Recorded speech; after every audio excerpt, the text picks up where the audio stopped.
Hello everyone. Today I just wanted to add another video to the Finals official build series because along with the early unlocks light build, they have now released a early unlocks medium build. So today we're going to be reviewing that, breaking down how it should be played and if it is worth it in competitive play or not. So if you want to tune in for when they release a heavy unlocks build, I'd recommend liking and subscribing so you can stay in the loop. So let's go ahead and get started. So the main weapon for this build is the AKM, and I feel like it has always been a solid option for the medium class beginners and experts. It has a great fire rate, good damage, good recoil control after you've got through half the clip at least, and a large clip size despite the nerf they just recently gave this weapon. The AKM is very easy to pick up for beginners, and I feel like that this is a solid choice to be on a build for the class as a whole. So let's see what the video says about this, and then let's move on to the loadout. For your weapon, pick the AKM. It's a reliable automatic rifle that deals sustained damage to opponents. And I think this video backed itself up, seeing how the AKM could work on a medium build. So let's go ahead and look at the specialization, which is the Guardian turret. Now I don't really necessarily like turret, but I find it useful on beginner builds. It's a good form of chip damage, a good form of defense, a good form of cover because people crouch and hide behind the turret for some reason. And while these aspects for the turret are strange and pretty straightforward, they actually can serve purpose to players getting started on this game. And that's why I relatively agree with turret on this build, because the chip it provides is kind of a crutch for players getting started. But let's see what the video has to say about turret. And that's where the Guardian turret comes in. It's like having an extra player in your squad. Interesting analogy comparing a turret to an actual player, but it's actually very accurate. A turret has all of the qualities for an actual player, and I guess this does explain why the video chose to put turret on this build. Alright, now let's get into the gadgets. So our first gadget is defib, and I'm just gonna go ahead and say it. Defib will never be bad. I strongly believe there is no good way to nerf defib because reviving teammates instantly will always have value. And if that is taken away from defib, then defib won't even need to exist. So yeah, defib definitely is good for this loadout because it is probably the strongest gadget in the game. But let's see how the video backs it up.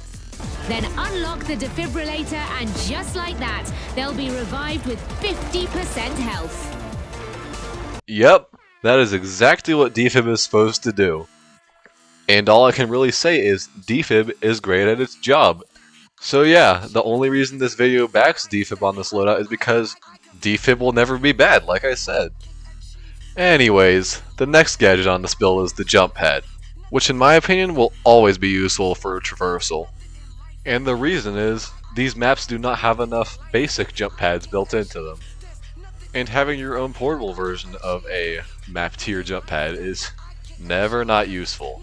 So on a beginner build, this makes sense because new to the game, new to the fast pace, they probably want to traverse a little faster than the medium class is capable of. So let's see what the video has to say about jump pad. A jump pad is a great addition to your loadout.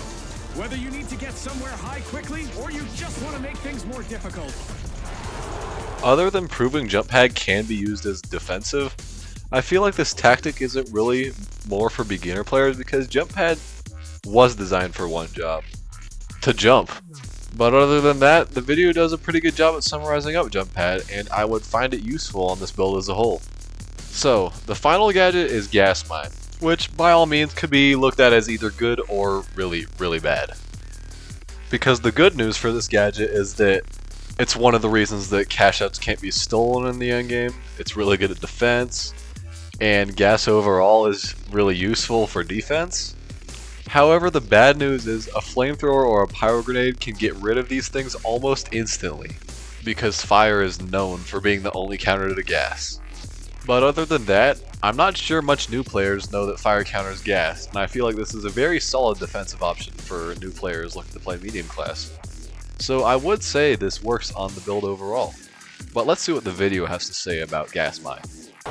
And finally, gas mines. These are perfect for stopping other contestants reaching an objective. So this is basically saying the same thing about objective defense with gas and stuff, because no one is going to steal in the cloud of gas. However, at lower levels of play, I don't feel like people are going to exploit counterplay on gas because either they do not know it exists, or they are just playing the game to have fun. So not only is gas mine perfect for this skill ceiling, but it's perfect for this build as well, because it focuses around Medium's job as a support class, but simplifies it for players who are new to the game. And that's why I would give this build a solid 9 out of 10, because I actually run a build very similar to this one, and I have found great success with it in all tiers of play. So, I'm going to end this video on a high note. If you liked what you saw and you would like to see more content in the future, be sure to like and subscribe, and I hope to see you there when I do a review on the heavy build.